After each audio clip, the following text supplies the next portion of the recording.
Hello and welcome to another episode of What If It's Cool, the show where we talk about anything and everything that is cool in the world today. I am the face that runs the place, Daniel Paul Crow, and with me is my jobber from another mother, Tim. How we doing, brother? Yeah, really good, man. I noticed a really big difference when I help you write these intros. Yeah, well, they do sound a little bit better. Just a tiny bit, just a smidge. Hey, at least I try with these things. You know, I could just be generic and say I'll get someone to write my own stuff, but I'm not like that. No, I decided to get into the spirit of it. So yes, I had a little bit of fun with that one. Either that or Booker Tim, as my friend from work calls me. Booker Tim. Yeah, that could work. Maybe. But we might get sued for using that name. Yeah, I'm not going to adopt that on an episode-by-episode basis, but yes. No. Hell no. So, today we are discussing AEW's New Year's Smash Nights 1 and 2, which, wow, let's dive right into it, Tim, if you want to go into Night 1. Absolutely. So, with Night 1, we had the 8-man tag, which had the Young Bucks teaming with SCU versus the Acclaimed and TH2. Mm-hmm. How did we feel about this? It felt very. I don't like using this word when it comes to wrestling, but it felt very generic. It was just like stock standard. There wasn't really anything that was memorable to a point, except for maybe the entrances, because obviously you have the Young Bucks going out with SCU doing their poses, and then having the Acclaim doing a very annoying rap. Look, I'll just but before we continue, I just got to make this perfectly clear. I don't like wrestlers doing their entrance music to the ring. I don't mind them performing it, and it's in the background, but actually them performing it, I can't stand that. When R-Truth does it, I'm just like, just take the mic away from him, please. Well. Sorry. I just had to get it off my chest. Yeah, look, I think that with this match, it definitely was like a highlight reel just to get everyone doing a lot of their big, splashy moves. That was definitely evident with the Young Bucks basically unloading most of their arsenal. And, look, I like it. I don't mind it. Some people may accuse them of being repetitive, but I think that they're still really entertaining. I want to say that I actually like the Acclaimed for trying to bring back the entrance with rapping. John Cena did something like this years ago. He used to battle rap, and it was all a cappella style. And I can recall that with one of the episodes, there was the Acclaimed. I think they may have done a rap. Look, I may have misremembered it, but SCU basically responded with their own. And I remembered John Cena rapping and then Kurt Angle responding in a rap. So I've seen this before. It was kind of entertaining, but I definitely don't think that this was as great a showcase for the Acclaimed just yet. I think that they're really holding out to give them, more of a moment to shine. I mean, look, 8-man tags or any of these, more than 2-person tags, they tend to get quite crowded. And I think that they're just waiting to give them another opportunity. The big thing that I liked from this match, and sadly it is the ending, because I would love to see more combinations where they do it, but when Daniels and Nick did it's a variation of the Young Bucks finisher, but it was with Daniels doing the BMA and slamming while Nick does the tombstone. I thought that was fantastic, but that's the only memorable spot I can think of. Nothing comes to mind, sadly, that I liked about this match.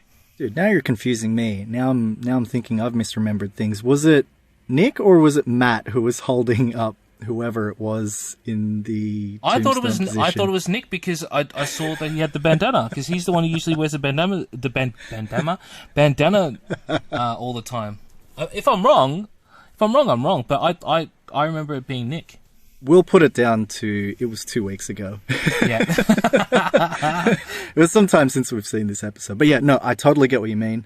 I really did like that they combined their finishers, and Daniels can still go. And when he did the BME, I thought that it looked somewhat natural as a pair to the Indie Taker. So yeah, I was definitely very happy with how it ended. I have this feeling, look, the Acclaimed with their potentially annoying entrance, they kind of remind me a bit of Eminem, and I used to be really annoyed when I saw Eminem, so like Nitro and Mercury with Melina. So just in terms of their entrance, it was like big, it was loud. They didn't rap, but they were annoying. But that was the for them being heels, and that's what made them a great tag team. And that's what I think. And that's what I think the Acclaim are going to be. Like, they annoy the shit out of me, but they've got talent. Like, I think these kids are going to be really, really big soon. Like, just give them a year. I reckon they'll be in the top contenders, if not the champions of AEW soon. We'll have to check back with that in a year. But definitely happy that TH2 are getting some more airtime. Yeah. I think that, they kind of disappeared for a while. I don't know if that was COVID related or anything, but they were always nice on Dark, but that was all they really did stuff on Dark. And unfortunately, I don't watch Dark as much as I used to, because to be honest, when I get home on a Wednesday night when it usually comes on YouTube, I'm too buggered to watch it. Okay. Yeah, because my routine used to be watching Dark first and then watching NWA Power, and obviously NWA is not going on anytime soon. They're now holding another show, and Dark is just wasn't interesting enough for me to keep going. Yeah, definitely. Okay, well, look, one last thing before we finish up on this match, I'm going to ask you. Yeah. SCU have basically made the promise that if they lose their next tag match, they're going to break up. Yep. Do you think that this is a possibility? Yeah, like I love Kazarian and I love Christopher Daniels. Christopher Daniels is actually on my Mount Rushmore of wrestlers, and I want them to be solo again because Christopher Daniels has always been great. Frankie Kazarian, I can't say one bad thing about the guy. He's fantastic. He's great as a tag team with SCU, but he's better when he's solo. And I really want that to happen. And I do see that happening soon. I don't think it's going to happen straight away, but it will happen soon. Well, I think that it would look really good if the Acclaimed were to beat them clean. Because I reckon that, of all the experienced tag teams, and, with a stipulation like this in place, it'd be really good for them to put them over. Because, they'd also be able to make it look good, make themselves look good in defeat. Yeah. So I think that this could be basically the push for the Acclaimed, even though it's going to be, they'll be as a big heel team, like it'll be a push nonetheless. Exactly. All right, man. Well, next match that we earmarked as being one of our, well, I wouldn't say favorites, but I guess like on paper, one of the ones that looked really good was Wardlow versus Hager. I was looking so forward to this one, and look, this is the thing. When you have two giants fighting, don't make it more than, say, 5 to 8 minutes, because they do get gassed. I mean, I'm about to call him Jack Swagger. Jack Hager, phenomenal athlete, but going against Wardlow, who does have a lot of muscle, but I think he's just because he's still a little bit green in the ring. Going through that, it went on for too long, and I really wanted this to be better. But it doesn't change the fact that it wasn't a bad match. It was a good match. It just could have been better if it was just the runtime was a little bit less. Yeah, that's a fair point. I think that they could have played to his strengths more, like rather having a less is more approach. So shortening the runtime of the match. Focusing on like what he can do really well, because I mean, let's face it, the guy is a beast. He can go, but there were definitely some spots in this that looked rough. I mean, good on Hager for basically, putting him over and really selling for him. Yeah. But there were two bits in particular that I saw, and it was made a lot clearer to me that like there is still some development or tweaking needed there for Wardlow at least. Can I guess the first one? What's that? was the clothesline outside the ring because it looked a little bit sloppy. No, this one was... Well, the first bit was he was meant to leapfrog over Hager, but then he got caught. Oh, yeah. I forgot And about so that Hager one. stopped himself at the ropes and basically waited a long time waiting for the next move in their sequence. So Yeah. Wardlow had to recover, then turn around, run, and then clothesline both of them over the top. Then there was a bit where he was Irish whipped to one corner of the ring and Hager was chasing after him, but he kind of telegraphed that he was going to do that whole thing where he, like pushes himself up into the air and leaps over. Yeah. I wanted to enjoy this match. I wanted to love this match because on paper it's a great matchup. These big behemoths, or as 411 Mania refers to it, they refer to it as a big hoss fight. But Big hoss fight. yeah, they call them hosses. I Yeah. love that terminology. But there are definitely better big men matchups out there. Wrestle Kingdom, just a few nights before this New Year's Smash episode, on night one they had Jeff Cobb versus Shingo Takagi. That was hard hitting. That was That was brutal. pretty epic. Takagi is just an incredible performer. Add that to Cobb. And you know what else I think was missing? I think a lot of the elbows to the neck were missing, but I don't know if they'll do that in AEW. One thing I did like about this one, and I don't think we talked this in our notes, but I did like the fact that in the background you did have the inner circle chatting to each other, and every now and again you've got, it was either Sammy or Ortiz or MJF just bumping each other going, hey, that was a good move. Oh, no, you stuffed that one up. And they were just generally having fun. And I think that's what we kind of miss in a lot of stables or even just in wrestling shows. Like, a lot of wrestlers become too serious, but these guys were just taking it as it was, just having fun with it. And I like that aspect of it. Yeah, I didn't see that, but okay, I'll take your word on my for it. on my second watch, that's when I noticed because you obviously you're not going to notice it when you're watching the match. But I took it on my second watch because I was just like, and what are the guys doing in the background? Because that would be sometimes it could just come off as like, oh, they're just in the background, they're going to do nothing, and they'll do nothing. But they were actually doing stuff, which was great. Yeah, again, look, if I get round to watching this again, I'll try and pay more attention to what the inner circle were doing. But one last thing that I will say, I found the F10 finisher very underwhelming. I don't know why it didn't look good.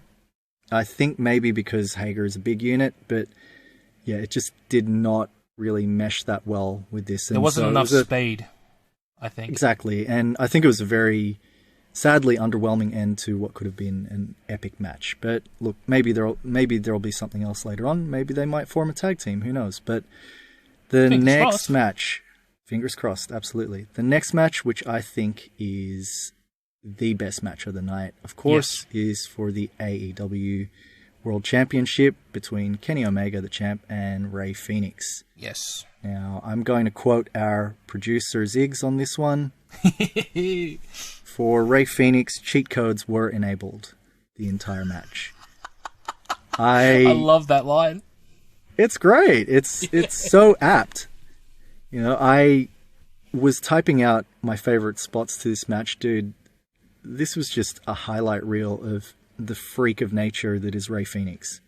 Yeah. Anytime he did any dives were fantastic. Yeah, definitely. But even when he gets spiked, the dude just knows how to sell it so well. So there was a Rana where he got spiked at the beginning, and I was like, man, this guy's the complete package. He is amazing. But that bit where he jumped out of the ring to Rana Kenny on the outside, that was just like basically the entree to what the main course event was going to be. That was nothing compared to everything else. I mean, there was this one bit where he does this double springboard on the ropes. So it looked like he was meant to do a move that got interrupted, but then he does a double springboard into a dropkick.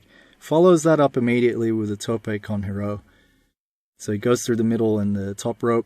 He almost, as he hits Kenny, they almost launch him into the crowd. Like just insane velocity on that move, and I don't think many people can do it better than him. It's a shame that there wasn't much of a crowd, like proper crowds that we would have before COVID, because I reckon this entire match, the pop you would have got for the audience, especially for that particular move, would have been enormous.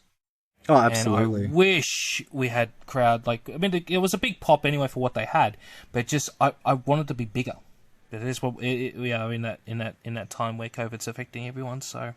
If we had a bigger crowd, certainly, they would have been hot for this match. This also had this incredible spot where Phoenix was in the corner, standing in the middle rope, does a backflip, looks like it's going to be a moonsault onto Kenny. Kenny ducks, but he lands right behind Kenny and immediately transitions that into a German suplex. Like, what the hell? It just shows how great Ray is, and I'm hoping AEW are listening, because I want him to be in the title picture. You know, he's so fantastic, and I reckon he can have multiple 5-star matches with anyone on the roster. I reckon, just with the pure talent he has. Absolutely, dude. He's very well rounded. And his brother Penta. Yeah. Well, the two of them, obviously, they form a great tag team. You know, the earliest matches in AEW, certainly from the pay-per-view perspective, featured them in some pretty hard-hitting and pretty memorable bouts with the Young Bucks. Oh, with that all-out match they had, far out was that. Oh, dude, epic. They're incredible tag team performers, but they're also incredible singles competitors in their own right. And you know, in the lead up to the Winter's Coming special towards the end of last year, they obviously had a pair of matches. Very, very well done, well executed. You know, I think we need to watch the AAA Mega Campeon match, but where Kenny won the title. Yes, so you know, one of these days we'll have to commit to watching that match to see how Ray lost his title to Kenny. It'll be a great one to do. That's for sure. Yeah, man. Oh, look, I mean, if we get around to doing another match review episode, perhaps we could watch that and compare it with this one. I don't know. But look, dude, the best was definitely saved for last. The conclusion to night one of New Year's Smash was pretty spectacular. Yes. So... I'm still getting goosebumps from this. Well, I think that when I saw the ending to it after our producer asked us if we'd watch the episode, the text in the chat just said, "Fuck!" But, yes, well, I mean, obviously after the match, you know, there was the attack on Ray. Mox came out for the save with the barbed wire wrapped baseball bat. Yep. He then gets attacked by Impact Wrestling's Good Brothers. Gallows and Anderson. That's right. There's a bit of beatdown happening. I can't remember what Griff Garrison and Brian Pillman Jr. Are they the Varsity Blondes? Varsity Blondes, I believe they're called. It's like a play on their dad. On Brian's dad's thing with Austin. Nice. Yeah. Well, they ran in, tried to assist, got beaten down, but then also who else should come out but the Young Bucks? Dun dun dun. Yes, and just everything about it was really cool. I mean, there was this crazed look that Omega was portraying in his eyes, but, you know, like when he was saying to everyone, hey, are you with me? Are you with me? and then slowly by slowly you see his hand go up, and then it's morphing, then the fingers go up, and you're just like, oh God, it's happening, it's happening! Yes, well, the Too Sweet gesture was raised, and then it was also added to by Gallows and Anderson, the Good Brothers. And somewhat reluctantly, the Bucks also joined in to close the show. I loved how Jericho says, oh, they're doing the sign!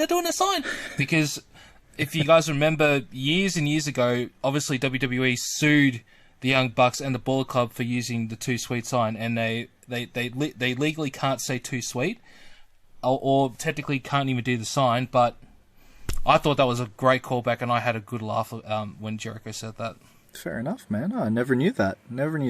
Well, there was some social media responses from Tama Tonga and Bad Luck Fale in this article that I shared with you. Alex Shelley actually posted something, and he referred to what we saw on Night 1 as being the 5th most feared iteration. And he added, there's no Tongans, man. Tama Tonga would go on to say, at this point it's only Bullet Club when the Tongans are in it. Anything else is just guys that wish they were back in Bullet Club. The hashtag betrayal is real. And Fale said, cease and desist? Too sweet, that. But then Anderson also clapped back on the Being the Elite episode, saying back to Tama. He actually references Tama. He says, the betrayal is real, Tama. Yeah. So with this back and forth going on, well, it sort of just gets the mind going. But look, man, I'm going to ask you the question now before we start going into any sorts of predictions. But what question are you going to ask me? Was episode 1 cool, Dan? Hey, that's my line. Yes, it was. I'm generally reluctant to ask this question or answer it, but I think it warrants it in this occasion, especially for an episode of this caliber. Now, you reckon it's cool? I also think it's cool. Yeah, I also think this is a very cool episode. I sort of thought that after this sort of shocking reunion online, it did kind of render everything before it kind of pointless. Not in a bad way, though. Not in a bad way. You did see that. I was going to say, why you say, but if it's not in a bad way, explain. Not in a bad way. Look, so primacy versus recency. This is a well-established phenomenon that has been picked up in psychology. Primacy effect being the things that you remember at the start of, for example, a lesson that you've been going through.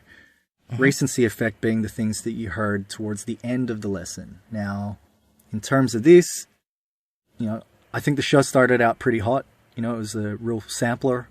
It was a really good tease of what was to come. But they ended on such a big note that you would just remember everything that happened in the end. Now, that was a fantastic main event as well as a fantastic conclusion to the episode. So, yeah, I think that it ended even hotter. And it was very cool. Yep, I'll give you that. But it wasn't the only installment. There was also Night 2. So, Night 2, we're going to get to the first match of the evening. Now, it was Pac versus Kingston. What did you think of this? Okay, this is the one thing I will say that I love. I love Eddie Kingston. Ever since I first saw him on NWA Power, which was last year, I had to do a little bit of research to find out a bit about him because obviously I hadn't seen him before because I stopped watching Impact Wrestling years ago, and found out he was doing stuff with LAX and Ortiz Santana, and I just remember the first time I'm looking at him, I'm like, okay, he looks pretty badass. But then he, went into his ring attire and was like, he's got a dad bod though. Okay, now, Eddie, if you're listening, please don't find out where I am and kick my ass. I'm giving you props here, man. What I wanted to say about this one is, this is how badass he is, because he can look like that and be scary as shit. Because his facial expressions, the lines he comes up with, that is very scary. Like, I actually literally believe, I don't know his personal life, I don't know how much of his character is really what he lived, but I'm terrified of the guy. Like, I reckon out of any wrestler that I could possibly meet, he would probably be the one who'd be the most intimidating, because he just has that presence. Seeing his facial expressions in the ring on this match just really made me a big fan of his now. Yeah. I don't know, how do you feel? Did you get the same feeling? Well, I think, first of all, Dan, that was a good save. I think you've saved yourself from an epic ass-kicking from Eddie Kingston if we ever meet him. Yep. But I completely agree, dude. This was, even in defeat and getting his ass handed to him, this was hands down just a dominant display for Pac. So Pac gets revenge for last week when they were being, accosted by Kingston, Butcher, Blade, and Bunny. Mm-hmm. And it starts out hot. Pac just runs in with big shotgun drop kick. Then he does this backflip over the top rope into a kind of moonsault onto Kingston on the outside. And yeah, like you said, Kingston's facial expressions were just selling the whole time. He absolutely sold this to perfection. There was this one moment where he's sitting on the top rope and then Pac does, I think it's a Gumengiri, but he was holding onto the ropes. And then, yeah, you just see this expression from Kingston where he goes like all kind of bug-eyed, like, you know, he just has like one eye sort of shut and he's just all looking dazed and what have you. I absolutely love his performance here. And like you said, look, the guy might not have the look that WWE was after and certainly Vince McMahon was after in a lot of, you know, the big muscular dudes, but the guy can, one, he can go, and two, he can look physically intimidating. Like the clubbing blows that he's done to Cody in the past, or even to Mox when he was up for the AEW championship. Incredible. When they did that face-to-face thing, like, I don't think I've ever been scared of anyone doing that. And I've been watching wrestling my entire life. I don't think I've ever been scared of anyone doing that. And that's because of Eddie. Yep. He gets in your face and he's just f***ing intimidating. Yeah, he's very intimidating. And he cuts an incredibly incendiary promo whenever he gets on the mic. Yeah. And yeah, I really do hope that he has a big future in AEW. But me too. The ending for this, now I wanted to ask you very quickly. Yeah. The Black Arrow finisher into the Brutalizer, I think the Brutalizer is more a new thing because Pac being a heel, but the Black Arrow, is that the original? I've seen it called the Red Arrow. So that splash finisher that Pac does, is it was it only called the Red Arrow when he was still Neville? I don't know. That's because when he was on WWE, I'll be flat out honest, I just couldn't really buy into any of his matches. I think this was because, first and foremost, because I knew Pac before he went to WWE, because I remember reading a English wrestling magazine, and they used to put like DVDs with this, and a couple of his earlier matches before he was really jacked were on there, and I just remember him being this phenomenal kid doing all these flips and shit, and I'm like, wow. And then when he went to WWE, I was like, oh god, he's like Rey Mysterio going from WCW to WWE. He's jacked up and nowhere near as impressive, but now he's being AEW, now I find him impressive. But I haven't sort of gone back and checked out his WWE days. I kind of want to, but at the same time, like, he's so much better in AEW. So I can't answer that question, sorry. Alright, last thing, do you reckon... Well, I'm actually at a loss here. I don't understand, and forgive me because I haven't been following the AEW as closely in the weeks leading up to this, but I just didn't understand with Archer telling Pac to get on the same page. What were your thoughts on that? Yeah, I'm a little bit miserable on that. I've been watching. I'm pretty up to date with AEW, and I was just like, hang on, but they haven't really done anything together. And I'm just like, maybe getting on the maybe when Archer was saying get on the same page because like he is trying to get into the head of Eddie, because they have been feuding a little bit, and obviously with Penta and Phoenix, they were originally in that whole stable with Eddie.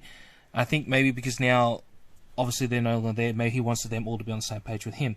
But at the same time, it's like, why is he saying it to Pac?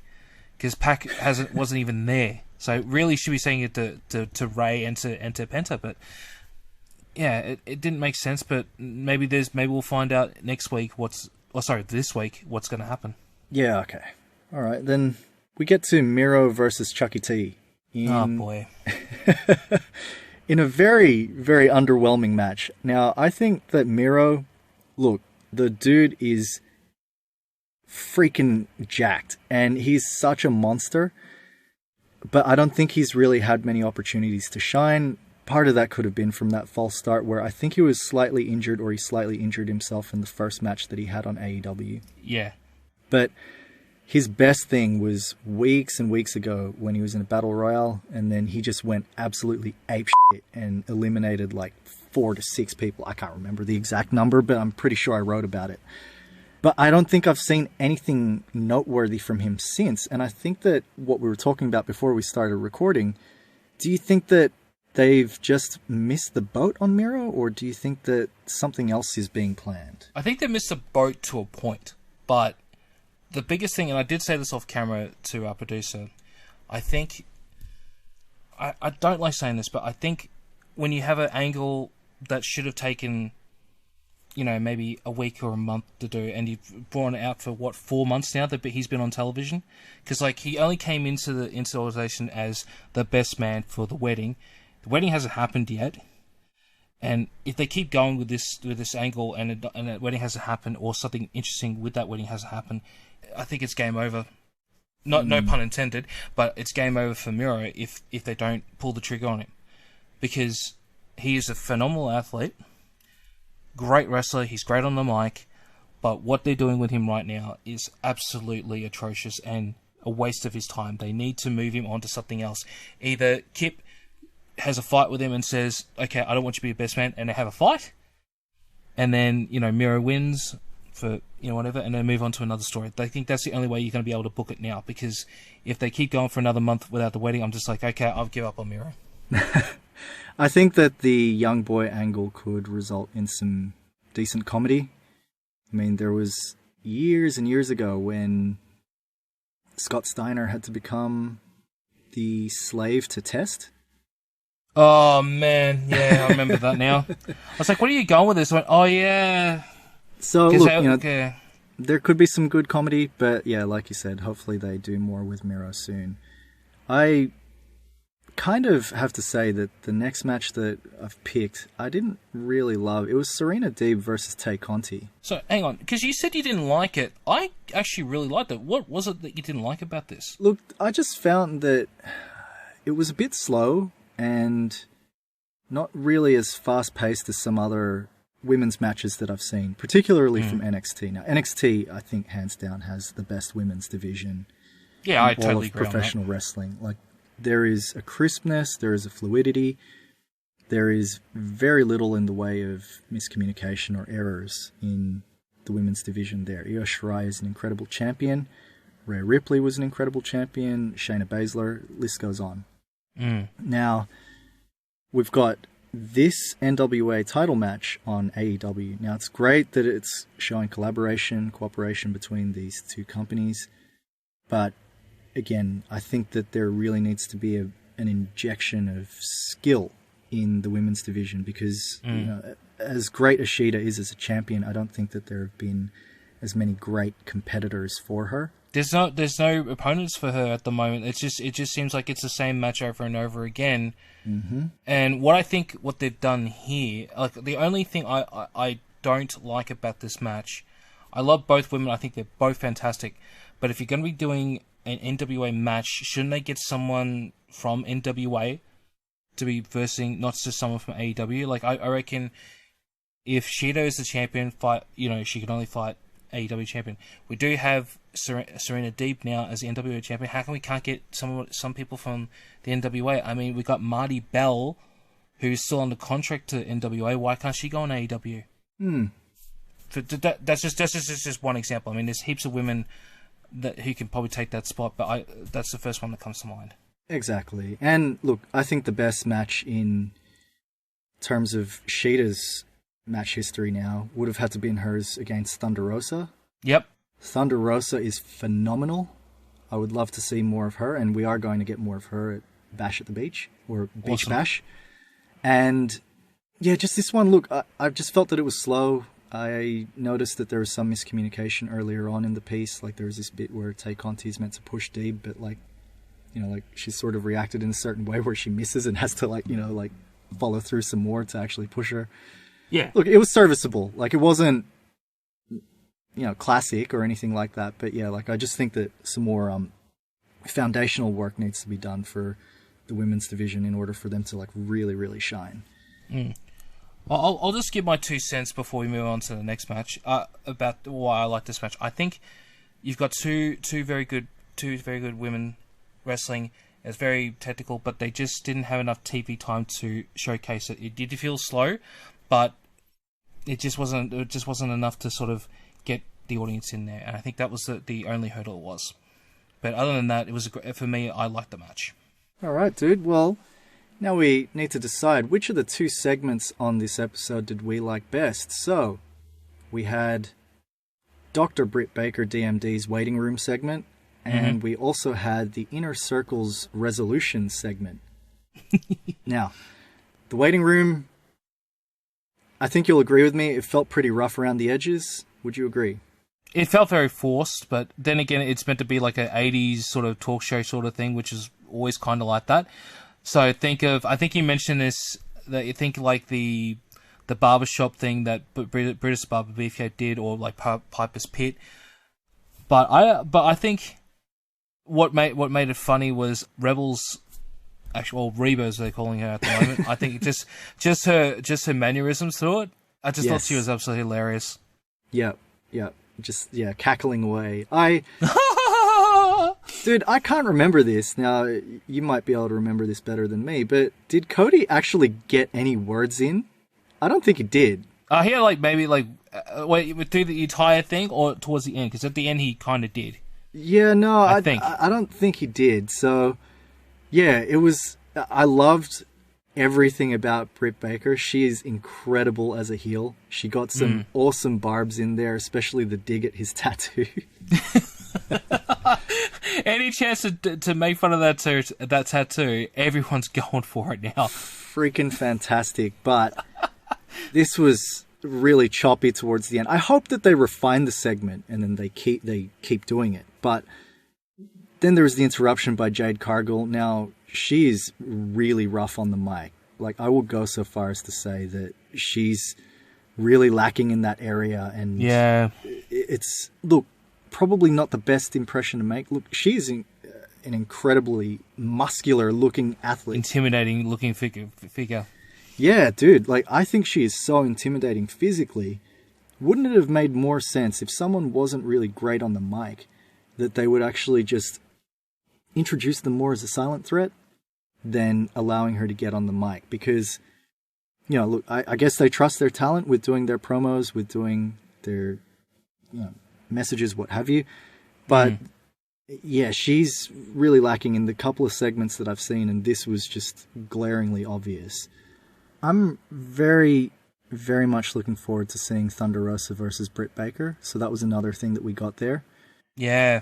And yeah, I mean, it kind of concluded the segment. It was very weird, very choppy. But moving on from that, we've also got to talk about the Inner Circle's resolutions. Now, it's not a huge set of developments, but giving more signs of them fracturing.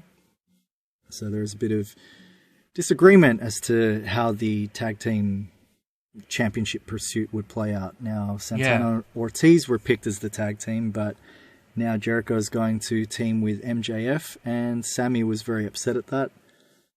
And Sammy coined quite possibly the best phrase. He referred to Jericho as a tag team slut. I love this segment. Now, while the waiting room was pretty rough and had its moments, I thought that this was pretty good. Like, it's not a huge set of developments, but, you know, just perhaps signs that the Inner Circle's going to fracture even more, and possibly, you know, there may be a coup, especially with MJF sucking up to everyone.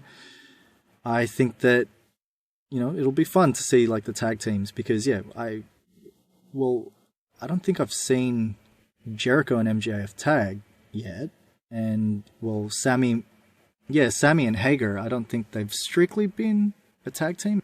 Yeah, so, who knows, we could see some good stuff there. But which segment did you like more, if you were to pick?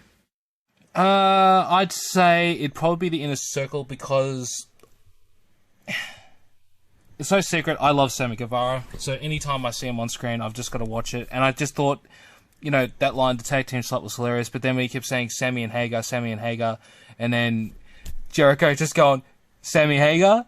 And he goes, yeah, why is that so funny? And then Jericho just goes, never mind. And he's just like, just deadpan and walks off. I felt the awkwardness, and I just thought, that's gold. I just, that whole bit just made it for me. I loved it. But I'm not saying that Dr. Britt Baker's one isn't memorable or entertaining. I just found that better because I like Sammy, and I just love those two lines there. Oh, perfect. Yeah, no, it's perfect. I'm pretty much sure I'm leaning towards saying that I like the Inner Circle segment more, just purely because it came across a lot smoothly. But yeah, I'm not going to sleep on the waiting room segment. I think that it had its moments, and with a bit more tweaking, I think we're going to get a really good segment that they can continue for as long as Dr. Britt Baker is there. Now, got a couple more things that we want to talk about, but very, very quickly. The Elite in action. What did you like or dislike about that? I guess, but this is if you watch Being the Elite. I really thought after watching the latest episode that they were all going to be, together, and it's going to be. I thought because it looked like obviously at the end of night one, looked it was awkward, and in the being the elite, it looked like they were all together and they were starting to trust each other. I didn't like the fact that obviously they did that swerve where the Good Brothers came out instead of the elite, but I find it hard to dislike it as well because I do like the Good Brothers. I think they're a great tag team. They got a great look, but it just doesn't change the fact that I got swerved from that. Yeah. I think heading into Impact's Hard to Kill pay-per-view over the weekend, that it was a bit of a strange decision to get the tag team that they faced up against to look so competitive as they did.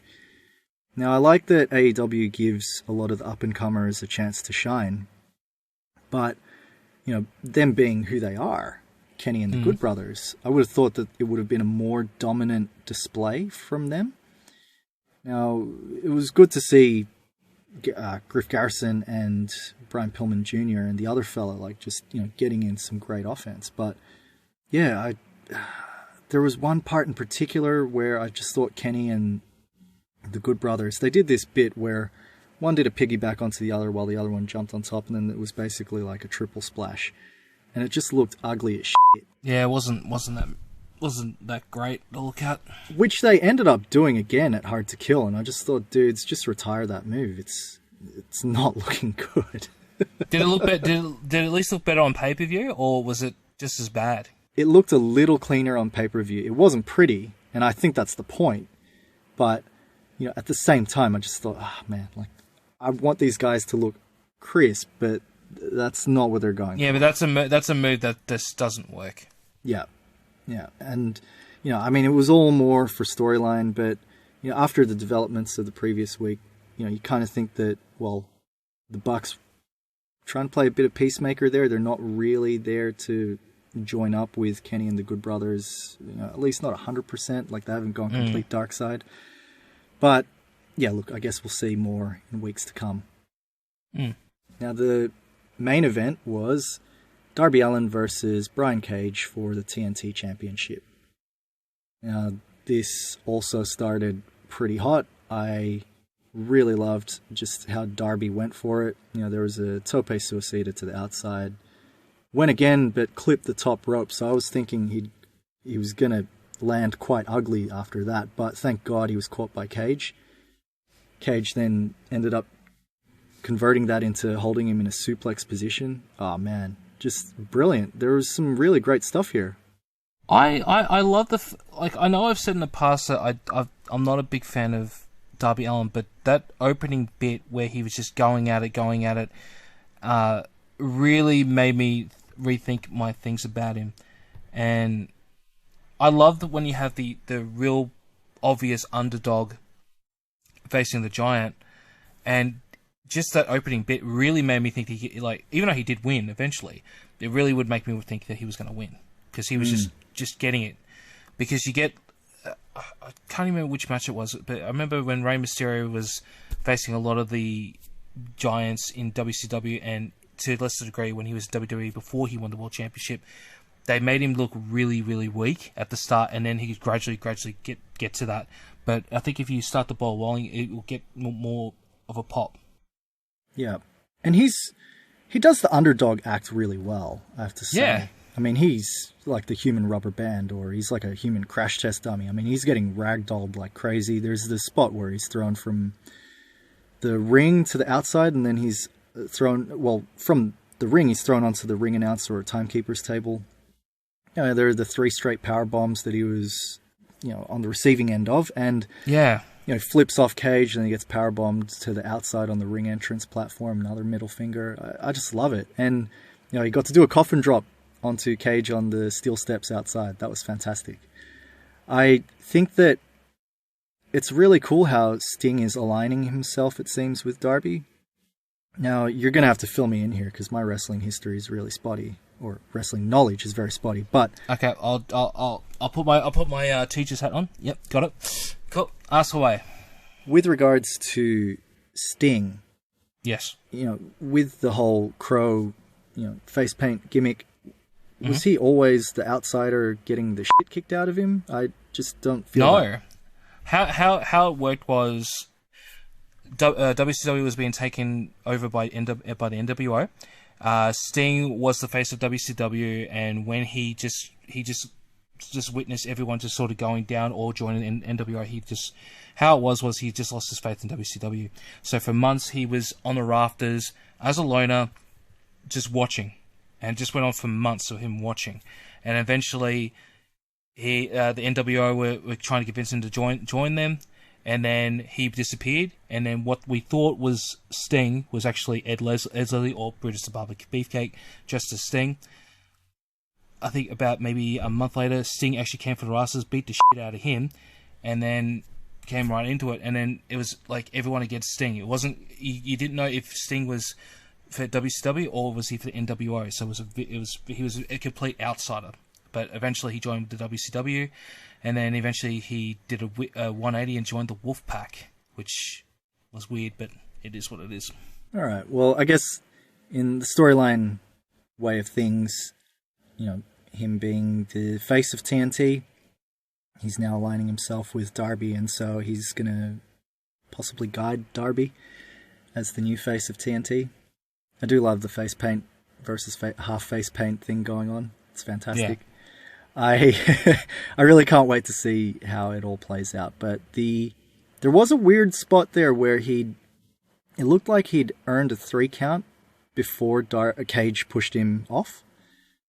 And yeah, I mean, there was the introduction of Sting at one point. They probably could have made the lights go out at that point, just to. It may have been a miscue. Maybe I'm just trying to remember that. I don't remember that bit, but that's what I'm thinking. It might have been a miscue. Yeah, but then when Sting comes out, obviously, it was I still think that it's goosebumps inducing, even though I didn't grow up with that.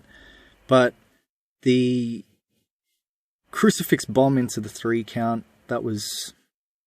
Look, I think it actually looked good this time. What do you reckon? I thought it was alright, but again, I'm still trying to learn to like Darby. This is a match if I didn't like him, I'm starting to like him now. So I'm still very cryptical when it comes to those kind of moves. So until I'm really in favor of him, I'm still going to look at it as it's okay, but and I don't want to be like that. But that's just how I feel at the moment with him. Fair enough. I get a real sense that with this, it's kind of like Cobra Kai. I kind of feel that Taz, Cage, Ricky Starks, and Taz's son, I kind of feel like they're Cobra Kai beating on Daniel-san. But, they've got the face paint instead. And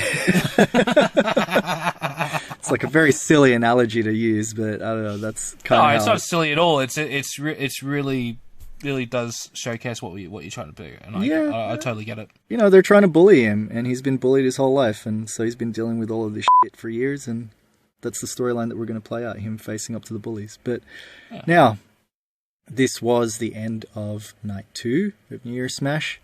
Dan, was episode 2 cool? Not gonna lie, I didn't really like this one. I'd say no.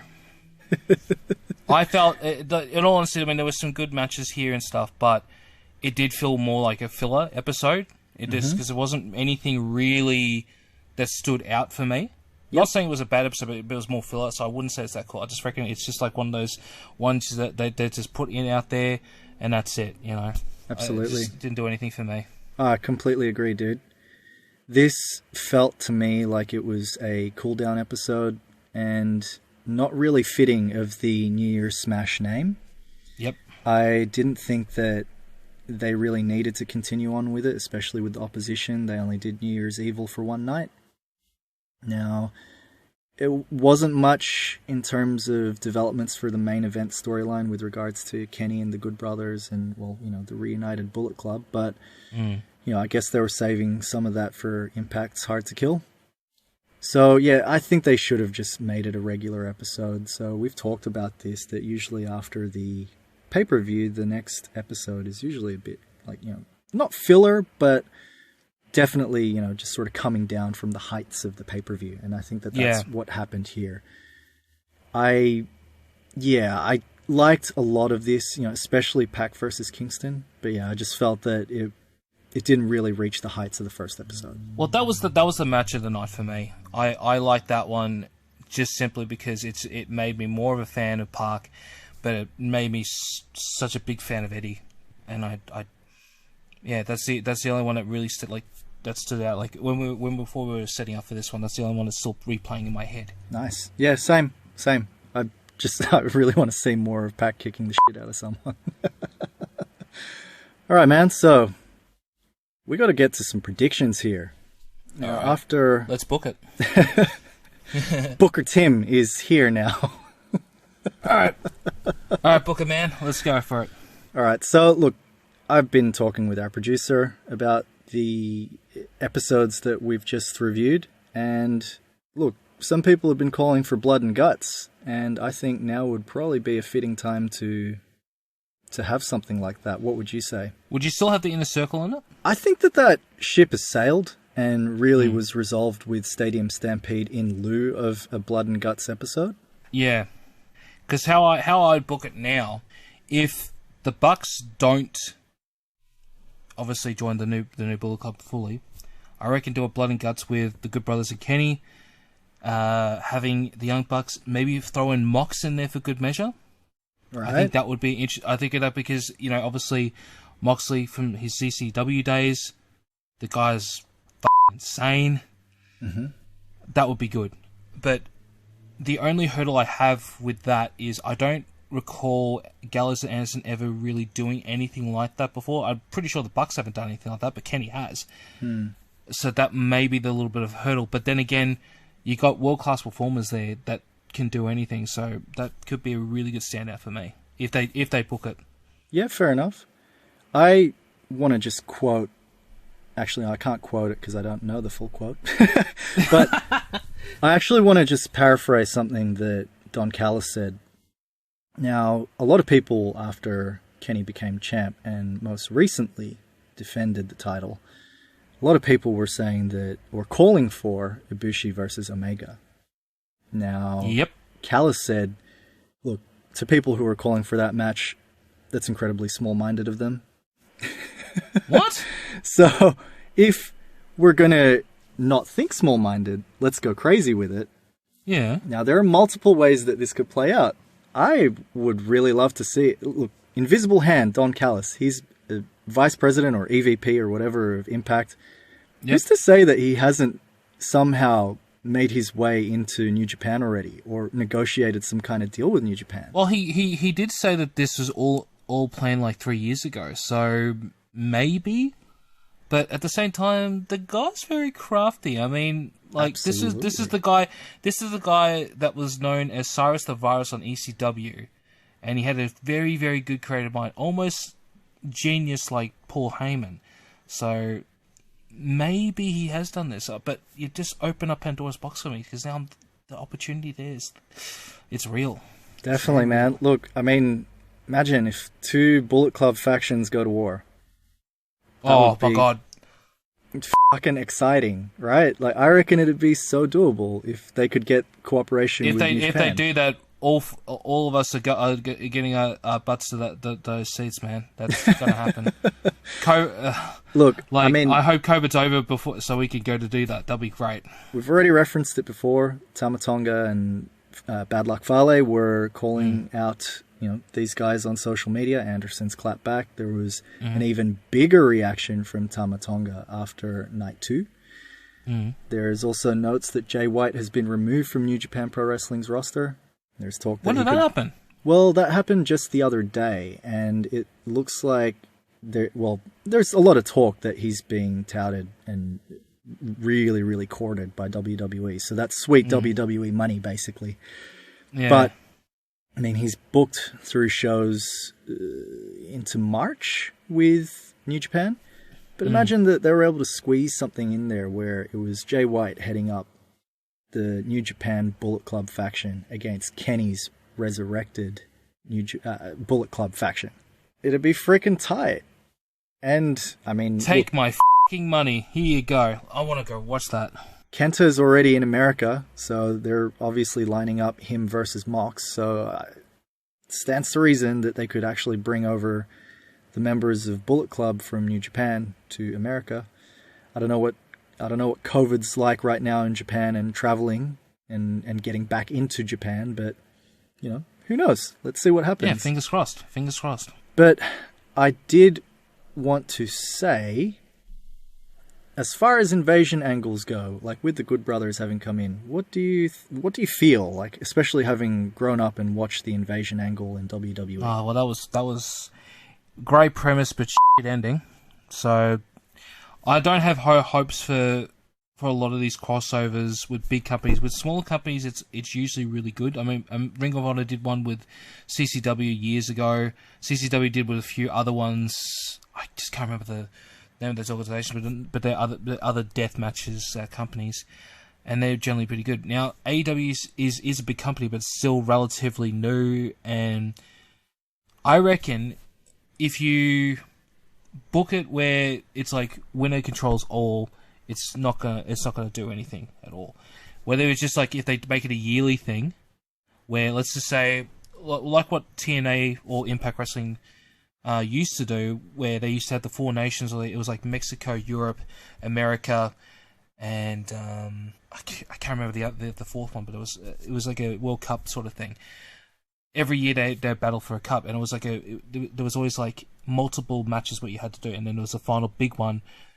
If they do something like that, that would be fantastic. You could have New Japan, you could have Impact. I can't remember who said this, but someone said if you got WWE in the mix, they won't do it. But if you did do that, that would be every wrestling fan's dream. Could you imagine this? Let me just put this in perspective. Perspective. Sorry, I know my English is terrible. Sorry. Having Roman Reigns, Jay White. Just trying to think. Impact. Who's on Impact? Rich Swann.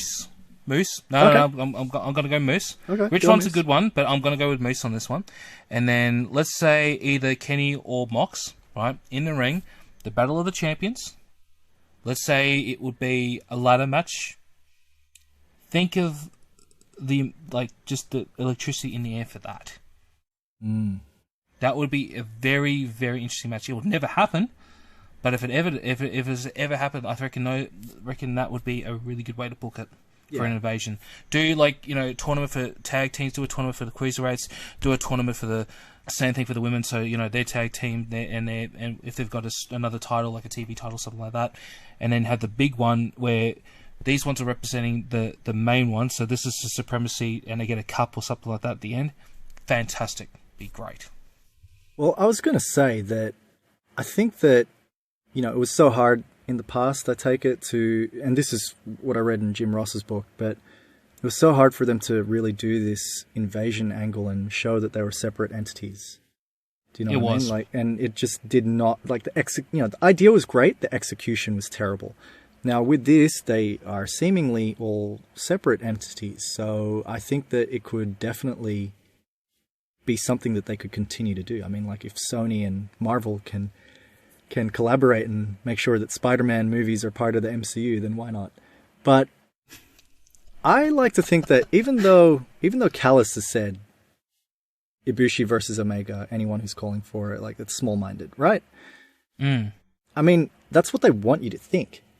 I think that, look, the two former tag team Golden Lovers members are now at the top of their brands.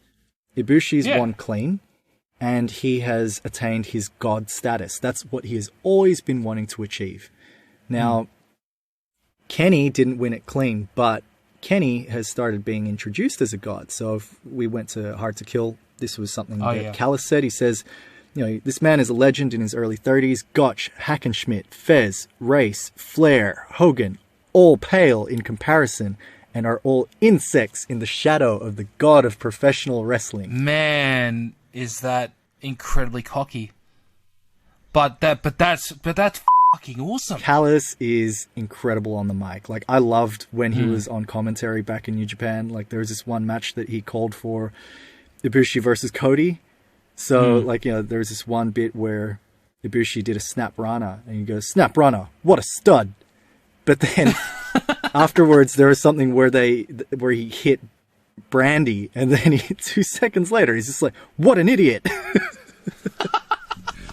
But what I see now, I think it's bullshit that they're not going to at least try to get Ibushi versus Omega. And if they can get it to happen, I think that it's going to be Battle of the Gods. And it might not be I can just see the graphic of it. Exactly. And it might not be settled in one match. It may be across a series. It might be the next trilogy for Omega, to cement his status as one of the best wrestlers in the world. Or best of 5. Sorry, not best of 10. Sorry, best of 5. 10 would be wishful thinking, and I think the best of 5 series. Like, you had some in WCW, but then we had Christian and Jericho had it. May not have been the best, but it did showcase what they were doing. So that would be a great way to do it. I mean, you got some of the best wrestlers in history that can fly, that can submit, they can pretty much do anything they want. Why can't you do it? Yeah, man. I completely agree. AEW, and New Japan, book that shit. Look, one of them would have to be like a 60-minute Broadway, so very similar to Okada Omega 2, that finished in a draw. The Decider, I don't think they should do a 2 out of 3 falls match, because he's already done that with Okada, but perhaps maybe a 60-minute Iron Man match. I could see that happening. And look, I see the video game sort of influences here. Like I could get a sense that Ibushi is like a Ryu. He has to fight off the Dark Hadu influence. So, like especially when he goes psycho, like when that switch is flipped. Mm-hmm. He has to sort of fight off that influence. Beat Omega clean. Snap him out of a megalomaniac mode. I really want them to say a megalomania. But snap him out of this M. Bison-like persona that he's got. If they do this, can they wear those costumes? That'll be fantastic. Someone will have to. But yeah, yes. In this war of philosophies, Bushi will win, vanquish this iteration of the Cleaner to get his golden lover back, to get Kenny back.